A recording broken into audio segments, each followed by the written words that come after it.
We've seen dozens of movies of people getting stuck on an island, but I gotta say, we've seen nothing like this before. Send Help is the latest movie by Sam Raimi, and I gotta say, he went all in for his style on this. It's such an obvious movie that this is his movie, and honestly works for this setting. I'm not sure if any director could pull this film off the way that Sam Raimi did. Dylan O'Brien and Rachel McAdams are amazing in this film.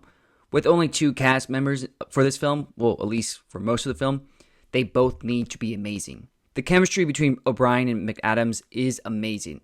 Not like good pals or lovers chemistry, more like fighting each other and trying to see who can be the big boy of the island. I've seen McAdams be a villain before, like really just being in Mean Girls, but I've never seen her play a role like this before, and Dylan O'Brien as well. He was great. It was nice to see him play a jerk who's a nepo baby who only cares for himself, really. There are also a couple times in this film where he grows a lot, and you actually start caring for him a lot, and you understand him as a character.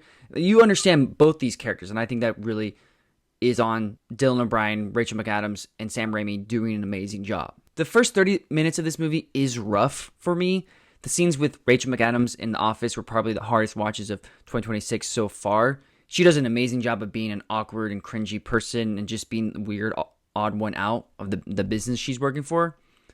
Like, I'm not trying to be mean, but you get why Dylan O'Brien, young, kind of charismatic, nepo baby, new CEO, doesn't want to give her that promotion. Like, she's just not an easy person to be around, and everyone in the office doesn't really like her, so you get why he doesn't do it.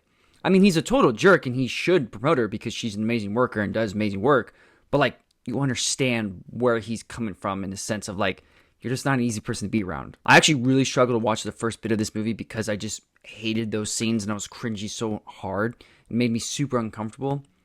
That and the overtop grossness of this film, for sure. Raimi took his grossness to a whole other level, in my opinion. It was drawn throughout this whole film.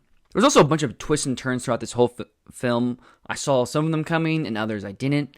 There was a good amount of times that I thought O'Brien and McAdams' character were like going to fall in love, and then something would happen, and then there was other times like, oh, they're going to fall in love again, and just kind of like, will they, won't they? But they're never like actually in love in this film. But like, there's moments I'm like, oh, are they about to like kiss or something? But it doesn't happen. Spoiler, sorry. I love how this film shows both these characters adjusting to the island, and you see, well, why at least McAdams' character wants to stay. She's loving this life. McAdams' character is a huge survival person. We see that she studies and reads a bunch of books in her apartment about survival, and she also watches Survivor.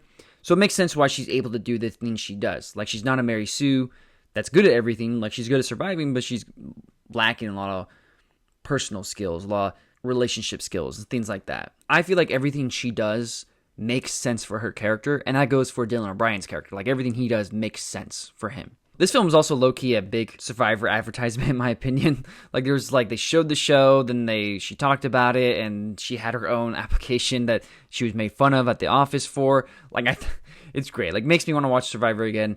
But it's still going. I think it's 50 seasons coming up soon. There's definitely a couple secrets that McAdams hides from O'Brien's character that you know as an audience. Like, you see those experiences and those secrets with her.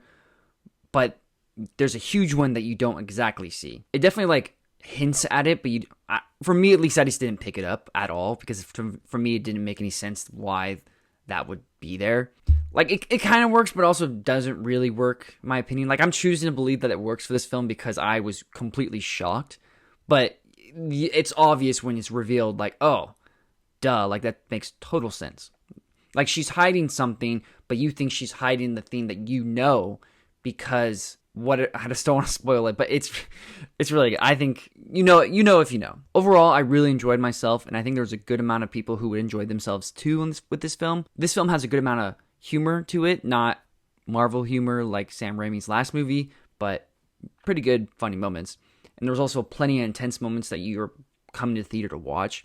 The only thing I didn't really like about this film was the start of this movie was hard for me to watch because I just hate cringy and awkward moments in movies. Like, if it's really over the top, I just can't do it. And obviously the over the top gross gore, but that's more of Sam Raimi's just direction as a director anyway. I'm giving Send Help an 8 out of 10. So, what do you guys think of Send Help? Was my rating fair? Comment below your thoughts. Thanks again for watching. Please subscribe and leave a like. Goodbye, y'all.